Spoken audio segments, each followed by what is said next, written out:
Contract for deed, lease options.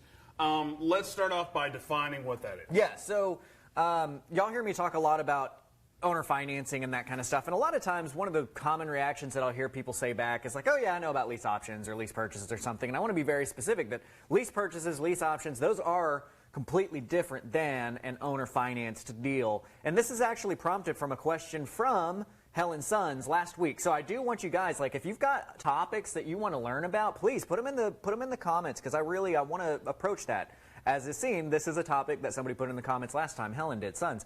So when we start talking about lease options and contract for deed, it is a different animal. And I want to be very specific, too, that I'm not the world's leading expert on contract for deed and lease options. And one of the reasons is, A, I've done enough research on the lease purchase, lease option method to see that it makes less money than going out and doing an owner-financed deal, which is basically you've got your same type of lead is an option for the lease option and for subject to, typically. And you make a lot more money on the sub-2 side.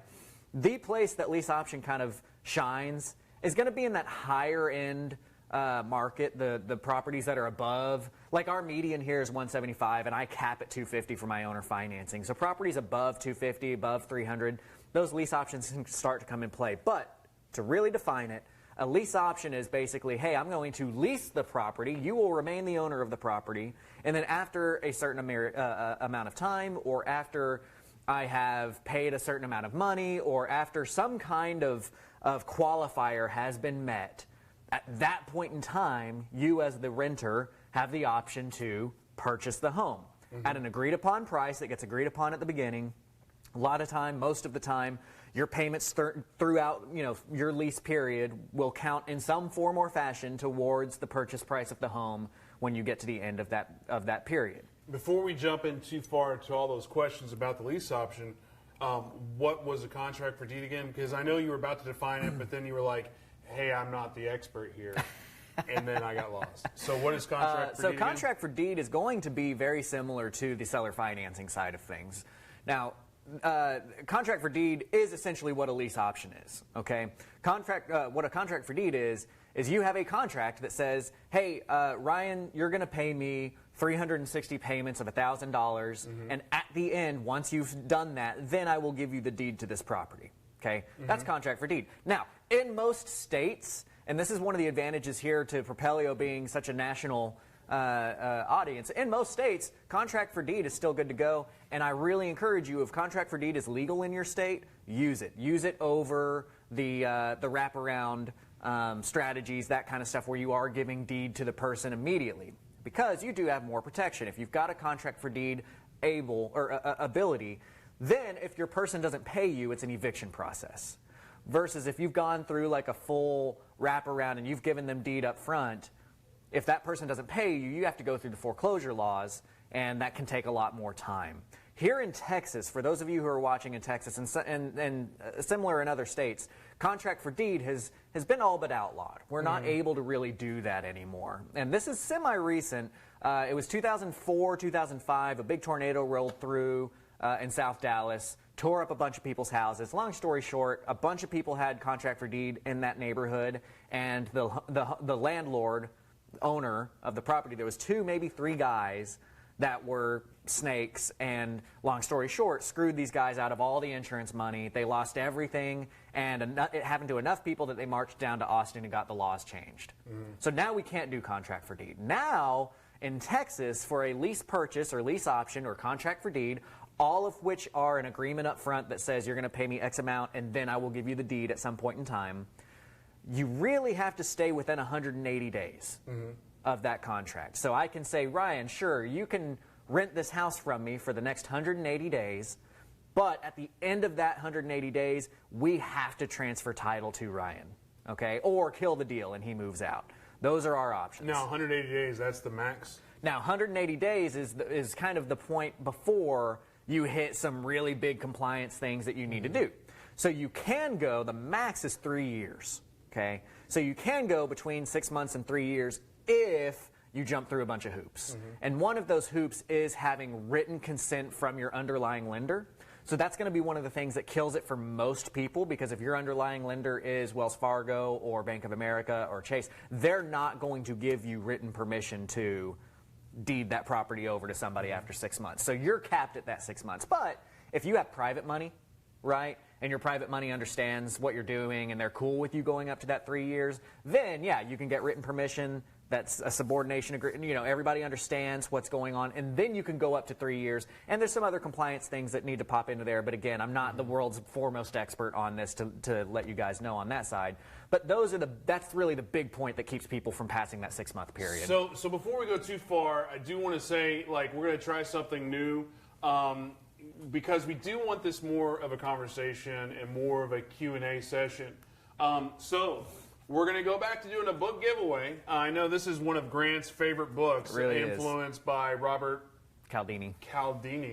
And instead of doing a drawing and instead of doing likes and shares, although we still want your likes and shares, you know, please give us those likes. Like maybe please right now, maybe. Shares. Like now, love, whatever. But for the book, we're going to be doing best question. You know, if you have whoever has the best question in the comment section, I'll send you a brand new copy of this, you know, courtesy of Amazon. And yeah, it's subjective, but that's why you have to have a good question. And if you already have influence, we'll get you a different book. Yeah. So best question gets a book.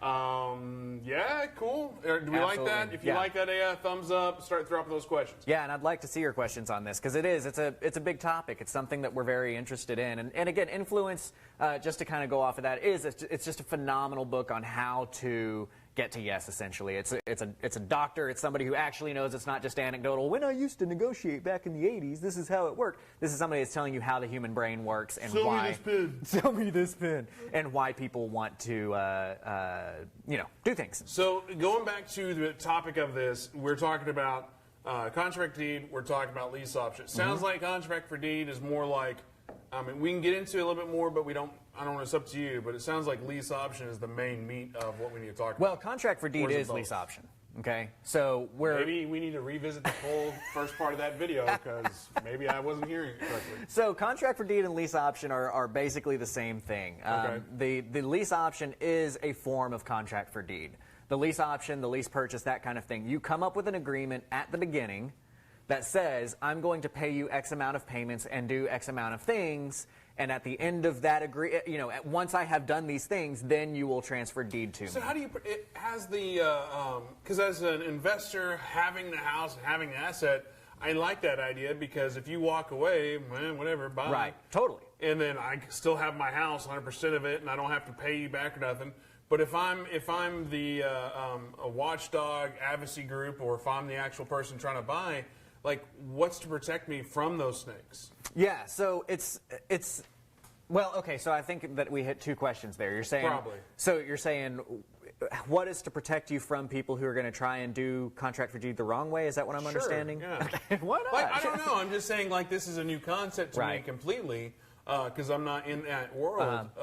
And like I said, you know, we say this all the time, always be a student of real estate, because there's so many, like Grant just said, he's not familiar, well, he's not an expert on contract for deed, but, you know, there's things I know that he may not know, and vice versa. So always be a student of real estate. Yeah, anyway, absolutely. Sorry. And again, to continue on that point of being a student of real estate, it's like I've done enough research in this area to know the points that matter as to why I've chosen not to do that as my full my number one strategy. But I want to be very clear that part of the importance of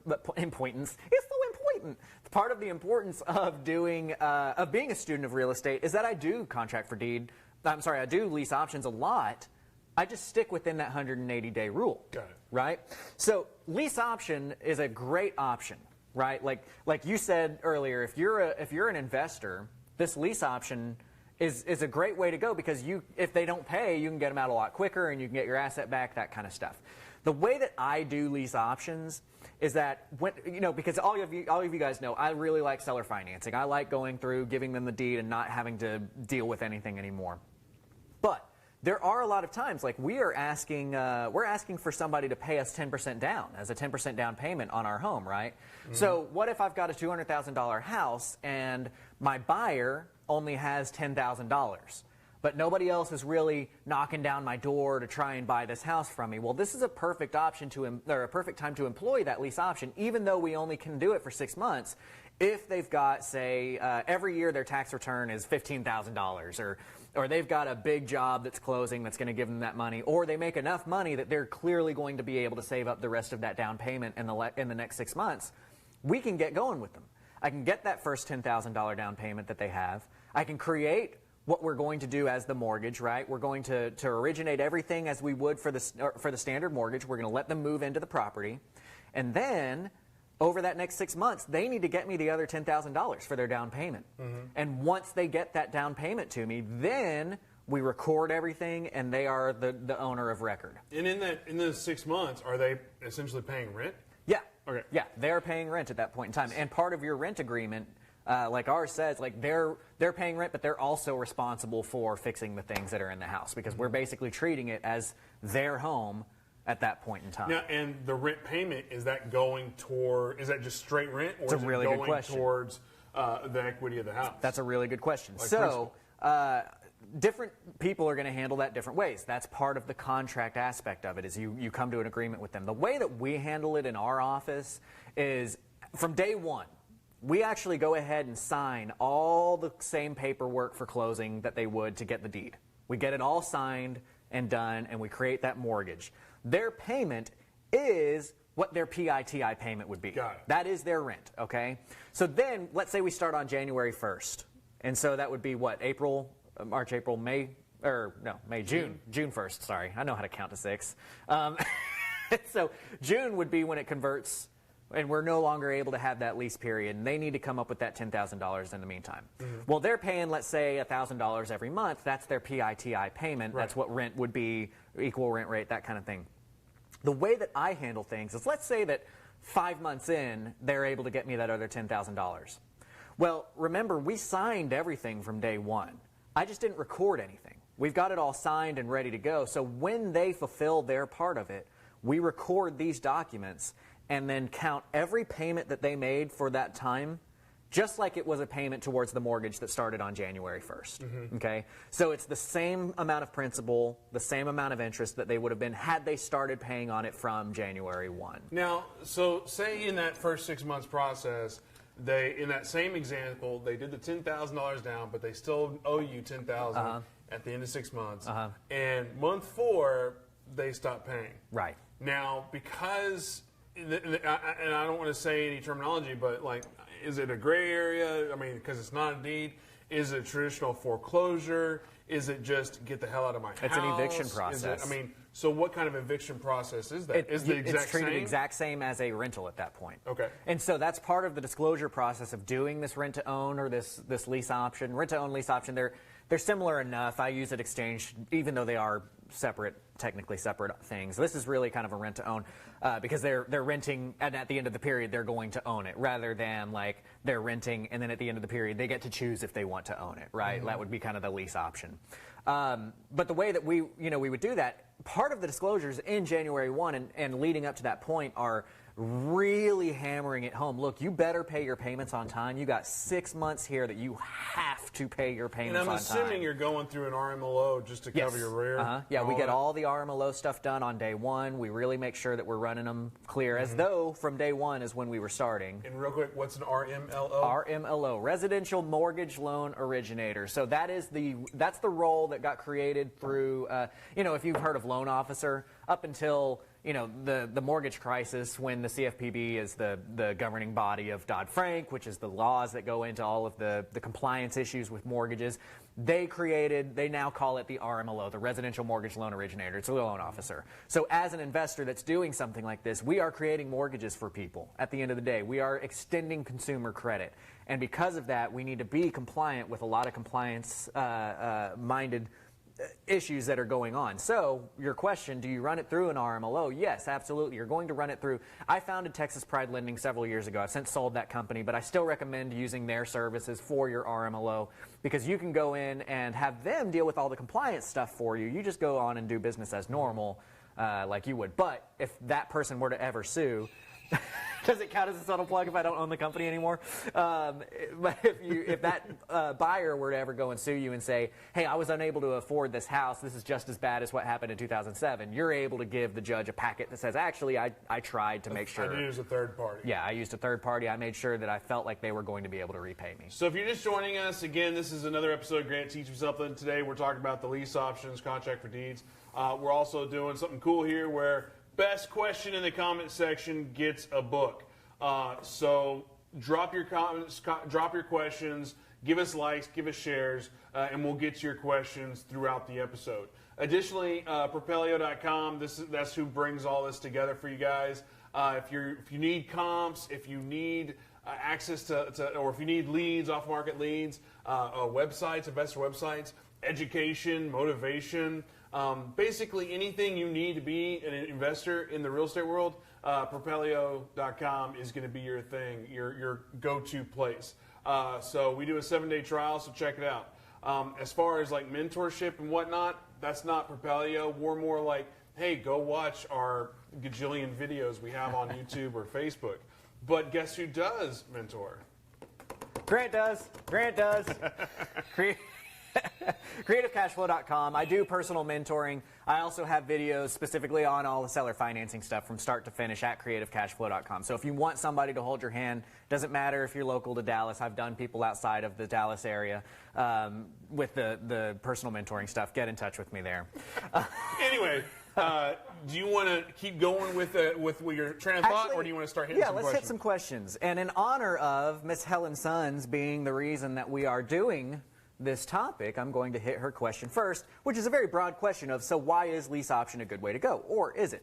So, and we kind of discussed a little bit of that there, right? One of the place that I use the lease option and the lease purchase or rent to own, the place that I use it is when my buyer does not have a full down payment, and that gives me an opportunity to allow them to pay the rest of their down payment. And another topic that I'll tackle this next week because it'll be a good lead into it, is what do you do when your buyer doesn't have your full 10% down payment? This is one of the options. We've got another option. If they can't achieve that full 10% in the next 6 months, there is another option. And maybe let's talk about that next week because that'll be a good one. So Chris Mays has another one. What are the repercussions of violating the 180-day rule? Yes. I know they can be harsh up to losing a large amount of money. Yeah, absolutely. And just to finish up real quick on Helen's, my bad. The lease option is a really good option for that higher end home because you can essentially kind of back out of the deal and not have the liability of it by acquiring with lease option and assigning that lease option to somebody. And for that, I would recommend look at John Jackson's program. He's really dedicated his entire career to lease options, especially in Texas. So he's somebody that you can talk to on that side of things. So those are where we use the lease option best. Now, Chris Mays, what are the repercussions of violating the 180-day rule? I know they can be harsh up to losing a large amount. Yes, they are. They're very harsh.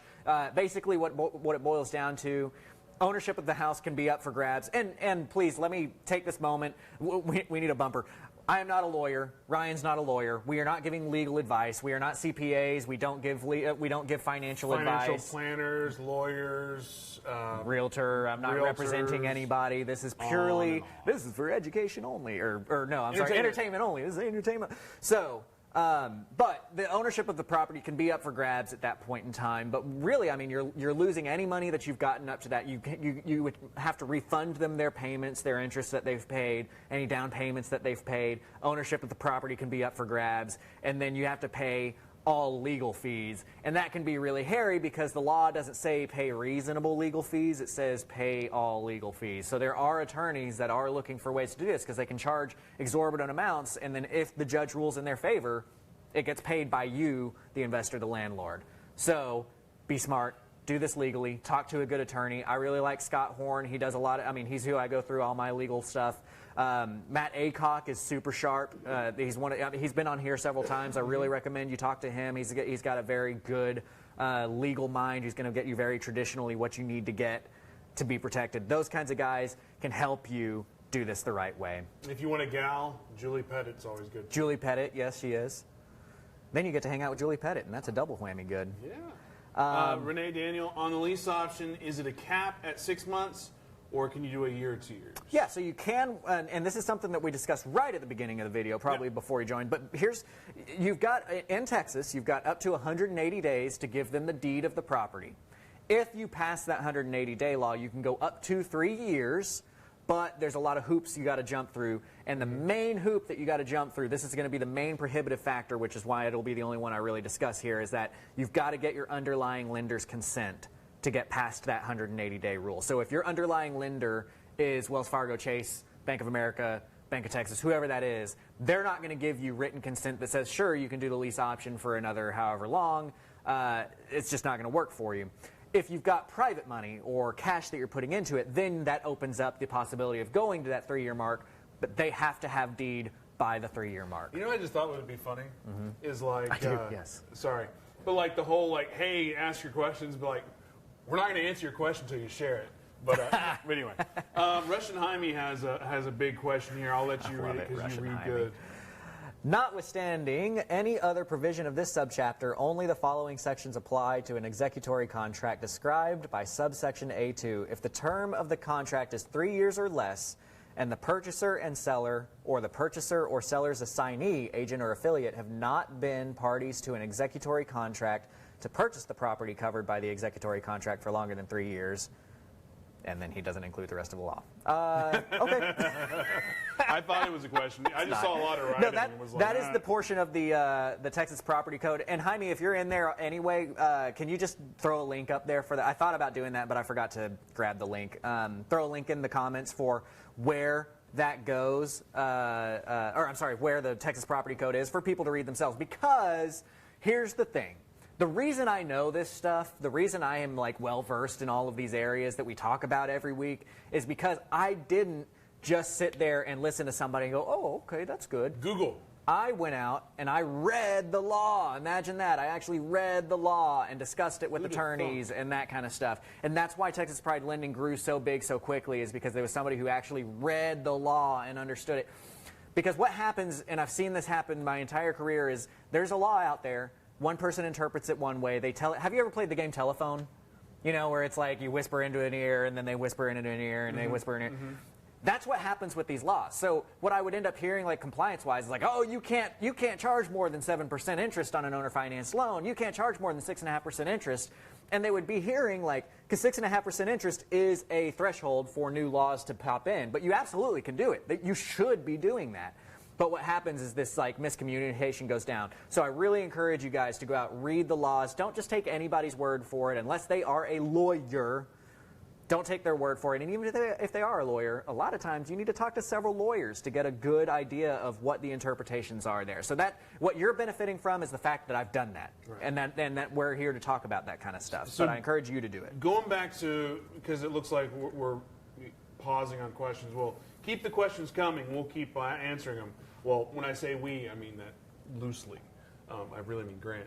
But going back to that whole if they don't pay scenario, because it is like a regular foreclosure, regular all that, right? It's like a regular eviction. But it's not a foreclosure. It's not a foreclosure. So if 6-month lease, going back to that 10 down, 10 at the end, they paid their 10, they paid 4 months or 3 months worth, they stopped paying 4, they stopped paying month 5. Typically in a foreclosure process, if it went to auction and it got bid up over, they would get the overages. Right. On this, is there any way to get their equity back? Or I guess it's not equity, it's more of a deposit. So that goes to like Daniel's point here, and you know, one of the things he comments, you have to be careful with the lease options to ensure there's no equity built. If equity builds in a lease option, then it becomes a foreclosure, okay? So part of the agreement in your contract at the beginning is that none of that is technically, I mean, it's all rent. That $10,000 that they gave me at the beginning was deposited. It's like a layaway. Right, kind of, yeah. So it's a deposit, just like your rent deposit is typically a month. You know, you put 1 month's rent in as the rent deposit. Yep. Same thing here. Their down payment comes in as a deposit, right? That's not going towards equity. So again, this is why it's so important to use a well-versed attorney to make sure that little things like this that are big get caught, because like in your case, yeah, if all that money was going towards equity, then it does become a foreclosure situation and they would have recourse on it. Mm-hmm. This is why, like literally, I have 3 or 4 people sit down face to face with anybody that we do a lease option with, and like no holds barred, no like let's try and smooth this out and say it in a way that's You're nice. trying to anti-sales process at that point. Yeah, exactly. I'm like, if you do not pay this, lose everything. You have to pay me for this next 6 months, or your money you're giving me now is gone. The money that you're paying up until the point you stop paying is gone. Like, you have to pay that. And I do that. One of my staff members does that. The attorney does that. And I typically have something like an acquisitions team member or somebody who's actually contracted the deal go through that too. I can imagine, though, like you're talking about, there's snakes out there, snaky people that are in there going, man, every 3 to 6 months I can get somebody else's $10,000 deposit. There are. Because they are getting maybe people that aren't qualified or don't have the capability. Right. And they're selling them the dream. And I can't stress enough. If you're enough, one of those people, get out. Stop. You. Yeah, there was a guy on one of the comments, I think it was in Roughneck to Real Estate, we're talking about something, and he's like, well, I hope it's not illegal because I'm going to keep doing it either way. It's only costing me X amount to get it done. And I'm like, no, that is not how. If it is illegal, you don't do it. Right. If it is unethical, you don't do it. There is plenty of money to be made in this business while running your business ethically and morally. Right. I say this a lot. You've probably heard me say this if you watch this episode much, but I think it's very important that you put in your mission statement and you make this part of your deal that you're going to do the right thing, especially when it's not in your best interest. Mm-hmm. There are snakes out there. And typically, those guys, thank goodness, get driven out. Because typically, there are enough of the big dogs in here, like us, that are doing this a lot, who will just absolutely rail you for doing things the wrong way, because that's what screws everybody over. You heard me earlier, it took I think it was only a partnership of 2 people, it may have been 3. 2 people screwed up contract for deed for the entire state forever, because they screwed a bunch of people over in like 04 to 05, whenever that tornado was. So 04, 05? I thought it was more like, I don't know, anyway, it doesn't matter. It's somewhere between 03 and 05, I think, when that tornado went through Lancaster. Amber Green, if I understand what you're describing, you actually own the property. Does the same apply to lease option assignments on property where you connect the seller and buyer? Right. Okay, so what she's pointing out here is sort of what I was referring to that like John Jackson does on those higher end properties, okay? That possibility would be very similar to those of you who've watched this, who understand, my owner financing side, where it's like you buy subject to and then you sell with a wraparound, right? What John Jackson likes to do is he will do a lease option agreement with these guys and tell them like, hey, I'm actually going to find somebody to take this lease option from me, and then he assigns that to the end leaser, and the lease option then becomes a deal between seller and leaser. What are the benefits of doing that? He does get getting out of the note. For who? What are the benefits for who? For John Jackson. He gets a consultancy payment fee for making that all happen. There's still a down payment from over here that he gets to absorb or keep for that, for them getting in. But then the actual like monthly side goes to the seller, right? So and again, John, forgive me if I've butchered your strategy there, but that's the essence of it, right? Okay. He's still making a decent amount per property. But it's all up front, and there's no real cash flow, like long term to it. But when he's doing all the front end, at that point he owns the house. No, so it's almost like it is an assignment. Deal. Yeah. So he's getting the house from seller 1, and then he's selling it lease option to this person, and then he assigns the contract and that end buyer to the investor. Is that essentially No. He makes the seller the investor. So let's say that you've got the house, right? You own a $300,000 house and you want out. I'm going to approach you and I'm going to say, hey, how about we do a lease option so that I will cover your payments and there's going to be a little bit of money left over at the end of the day, right? Mm-hmm. And so your payment is whatever, $2,000. We're going to say $2,300 is my payment. Now, my job is I'm going to go out and find somebody to actually take this lease who's working to refinance, who's working to get their credit ready so that they can actually get their own financing lined up, that kind of thing. Mm-hmm. And what I'm going to do, much like a wholesale deal where I'm going to assign it to another investor, I'm going to assign our contract to this person. Right. So now the contract is between Ryan, the owner of the property, and the lease. The new lease person, lease lesser. No, it's not an investor. It's a buyer. It's a person who's going to lease the property. Okay. So like they are going to live in the property. Right. That's the person that's going to be paying the lease. But the original owner, they own the note at that point in time. Or they don't own their note, but it's still in their name at that point in time. Yeah, everything's still in their name. And then, but what on a typical sub 2, usually there's money like, hey, here's 20 to walk or something like that. I never give 20 to walk. If you're giving 20 to walk, I might give them $20. Here's enough to go get a bus out of here. In that situation, you're talking about like a real sub-2 where it's like, you're just trying to get out of it, and and you may have some kind of agreement outside of that, but that's kind of beside the point. The point is you've got an owner, a homeowner, sub-2ing to you, not sub-2ing, lease option, lease option to you, right? And then you basically assign my position in that lease option to a new family, to a family that wants to live in the property, and then that whole package you give to somebody else. No. You keep it to that person. There's nothing, there's that part, get that entire aspect out of your mind. Just ignore all of that, erase that whole aspect. I am probably confusing everybody because I'm confusing myself. There's no other investor. There's nobody else involved. Okay, so imagine a wholesale deal, okay? Let's think about a wholesale deal. Time out. Okay. Like, so you're getting lease option, but then you're assigning that to somebody else, but you're still the middleman in that whole situation. Basically. There we go. There you go. Okay. I thought, because when I heard assignment, I thought assigning it to another investor. The assignment is just like a wholesale. So let's try and clarify that in case anybody out there is confused. In this deal, you got to dumb it way down for me. Let's say that Ryan is a seller of a property and you're a wholesaler, just a normal wholesaler. What you're going to do is you're going to get the property, you're going to get a contract with Ryan, and then you're going to assign that contract to another investor, right? And you make money from that assignment. Right. And then that new investor has a contract with Ryan, and they go from there, and you step out and you're done. Right. Same thing in this situation, except instead of a cash purchase contract that I'm assigning to an investor, it's a lease purchase contract that I'm assigning to a homeowner, to somebody who actually wants to live in the property and eventually refinance to get things going. So if that helps make any sense, there you go. Okay, so good. So we've got tenant buyer. There you go. That's a better phrase. And Sophia laughing at my $20. Hey man, so just on that point, one of the biggest. So I trained a guy who's just brilliant. His name's Ronnie Walker. He does a lot of wholesaling now. I trained him how to do this business and eventually brought him in as a partner in my company to get these things done. And the first thing, like, he could not get past, like, he wanted to give everybody $5,000 to walk away from their house. And I'm like, no, people give us their house. We don't pay them.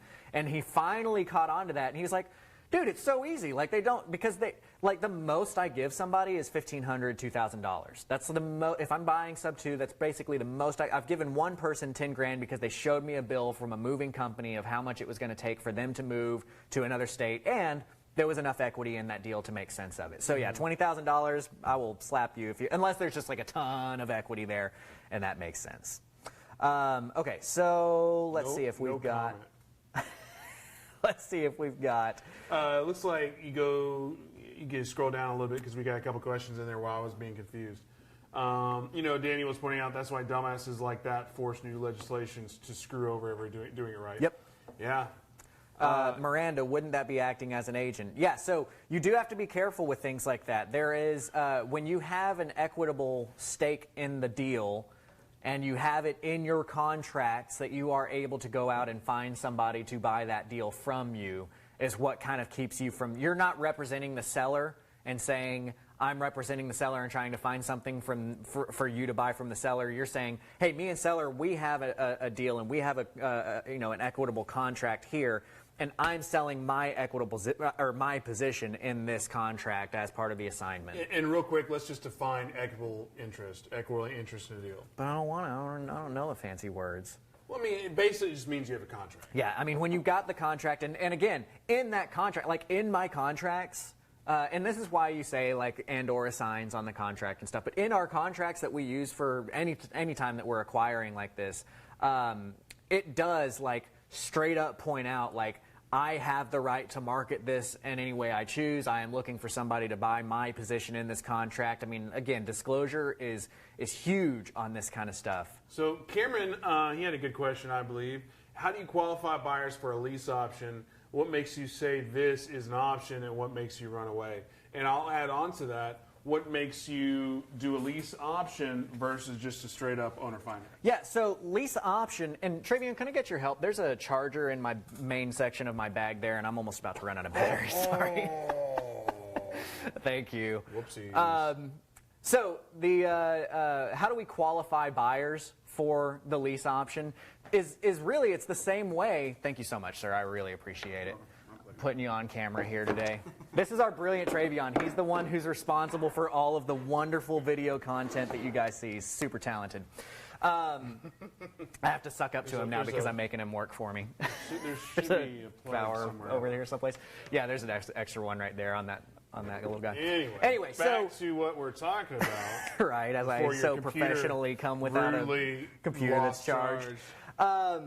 Qualifying the buyer, I send them through the RMLO the same way that I'm going to be sending them through for a seller financed deal, because eventually, ultimately, what I want is that person to, for me, is I want that person to become an owner financed buyer for me. Now, one of the other methods and options to doing this lease option deal is you're trying to really encourage your buyer to get their finances ready to refinance, right? That's a whole different topic where now you're looking at, okay, I want somebody who I can send to a credit repair person and know that we're going to be able to get their credit up in the next 6 months or 3 years or whatever works for your lending situation so that they can refinance. It's a little bit riskier to do it that way. I want them able to do my owner financing from day one. The reason I'm going with them is that they didn't have their full down payment. That is the reason why I'm doing a lease option versus doing the seller financing. Not to get too much in the weeds, but just because you brought up credit, like in that lease option period, are you reporting to any credit bureaus? And if they default, do you report that at all? Or is that just a waste of your time because you don't care? You really can't. So most of the credit bureaus require that you're holding at least 5,000 notes or 2,000 notes in order to even be able to report to them. So like that, most of us can't do that. If you're using a third-party loan servicer, like August REI does loan servicing, and they can report to the credit bureaus because they are holding a lot of notes for us investors. But like last time I checked, and I may be wrong, if somebody can correct me on here if I am, but last time I checked, they could only report to one credit bureau, and that doesn't do you any good if you're trying to get a refinance because refis look at the middle score. So in order to affect the mid score, you have to affect 2 of the 3 credit bureaus. Prime Loan Servicing down in Houston does report to 2 credit bureaus. They're a lot more expensive, but if that's your goal, you can get them reporting that way. What's going to make me run away from a buyer? You know, very like what I want to see is that they can afford the house, and I'm going to use my brain to come up with that conclusion. Okay, so for me, I'm looking for somebody that typically has less than 50. I cap myself at a 55% debt to income ratio. But that's a personal cap. That's what we've chosen to do. As a small creditor, I won't get into this whole spiel here. As a small creditor, you can technically put anybody in at any debt-to-income ratio cap and still have a qualified mortgage. I think it's wise to stay under 50 or 55. The banks can do 43, so we want to do more than 43 so that we're giving an option to people who the banks aren't looking at. And I've had a good experience with people in that 50 to 55 range. The other thing that's going to make me run away is if they've been foreclosed on before, especially recently.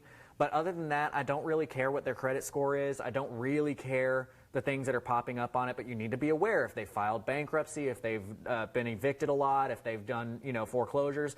One of the things that I have noted is that people typically handle their home payment and their creditor payments in kind of 2 different categories in their mind, right? So they may be super behind on credit cards, but they pay their rent. They know that they lose their house, right? So that's what I mean by, like, you can use your brain. If they're behind on creditors, but they've never been evicted, they've never been foreclosed, they're not behind 30 days, 60 days on their mortgage anywhere, they're typically handling their house payments. But you also have to keep in consideration that if they're going to you for this type of deal, it's possible that it's because they couldn't qualify for a typical loan. Right, exactly.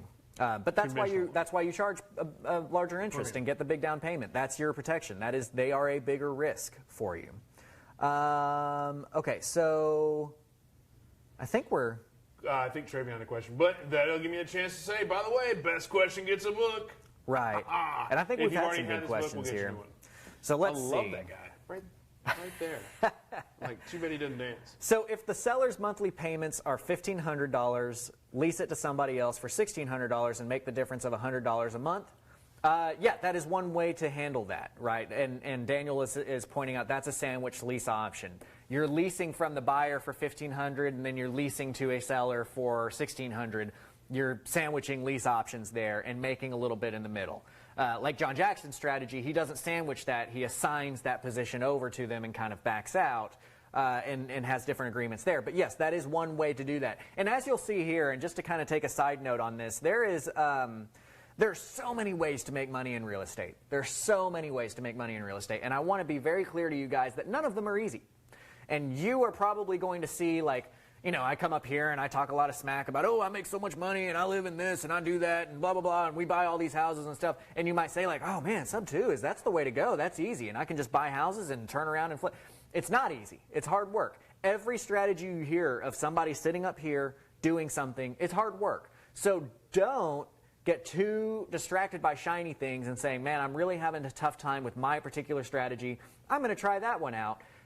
Because if you are prone to do that, what you're going to do is you're going to find yourself spending 6, 7, 8 months figuring out that strategy is just as hard as your strategy was, and then you suck at both of them, and you haven't bought houses for half a year. So, I mean, I'm glad you brought that up, because subtle plug to Monday's episode with Daniel, we did basically a variation of your video from a couple weeks ago about how to retire in 10 years. Mm-hmm. Well, we were talking about how to get $20,000 cash flow within 3 years, all through mobile homes and doing a $5,000 assignment once every quarter. Mm-hmm. So if you haven't watched that episode, check it out. But the reason I bring it up here is conceptually, it is easy as hell for that whole process to build yourself up to $20,000 a month in cash flow. Mm-hmm.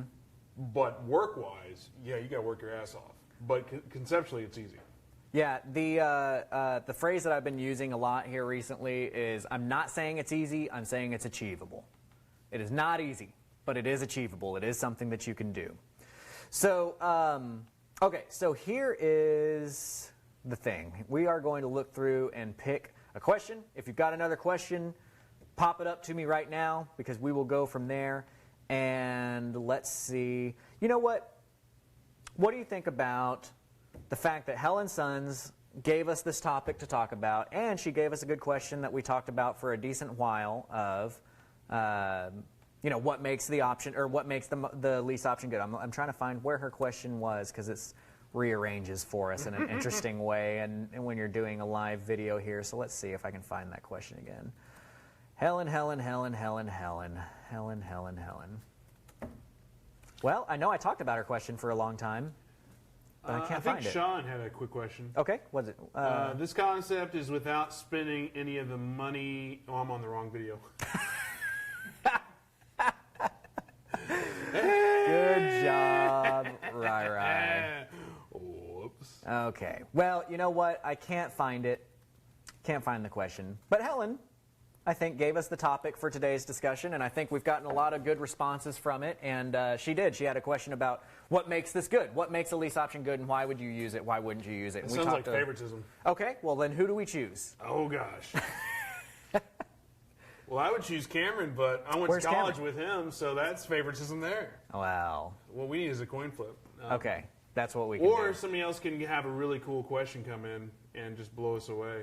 Yes. All right. Well, good. Well, here's the thing. Or Daniel, just so you know, this Daniel is your says book. I want the book. We're I giving it actually away. pulled this off Daniel's desk. So, Daniel, you already have this book. So, how about this? Everybody like, everybody share, and we'll still only give it to one person. Right, exactly. We'll decide who. We'll let you know and go from there. I think that this is a good topic. It's a good thing to talk about. If you guys have some kind of question that you're curious about, and you want to hear us give a discussion on it, drop it into the comments, because that's what we want to go over. Miranda gives a good suggestion here. Whichever comment gets the most likes. So if you liked a comment, that's a really good way to do it. If you liked a question that we were talking about here, please go in there and like that comment that the person asked the question. At the end of the day, whoever has the most likes, that's who will give the question or the book to. Miranda is the winner there. She helps us out. So, you know, as y'all are liking those questions of which ones you like the most, you know, subtle, not so subtle plug, Propelio.com. We're the guys we're the guys. It is the guy that puts all this on. We try to do as many videos as possible to give you as much education, and not just education, but actual items. A lot of the seminars and education that's out there, you go to it and you're like, oh, cool, I know what a house is now. Now what?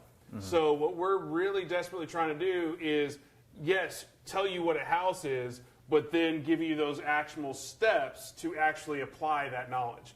I think that's the missing link in a lot of education seminars is the application and how to do it. Treating you like you actually have a brain and can actually go out and do this stuff. So we try to give you those steps. But furthermore of what Propelio actually is we're tools for investors. So you've got your comps, you've got your lead list, you've got your websites, you've got your education, and hopefully motivation and whatnot. Propelio.com, 7-day free trial. If we're in your market, if you're not using us, at least give us a try.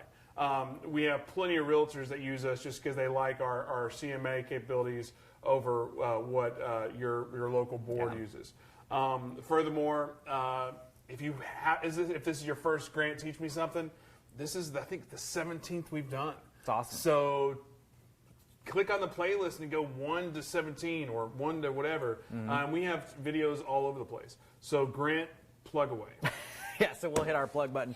Again, if you guys do want to learn more about seller financing, specifically CreativeCashFlow.com, I do personal mentors, and then I also have an excellent online academy where you can learn from start to finish everything you need to do subject to, wraparounds, free and clear owner finance purchases, that kind of stuff. It's cool. Actually, I met with somebody down in Austin this weekend who was the VP of sales for a very large, you would know it, tech company, a very sophisticated guy.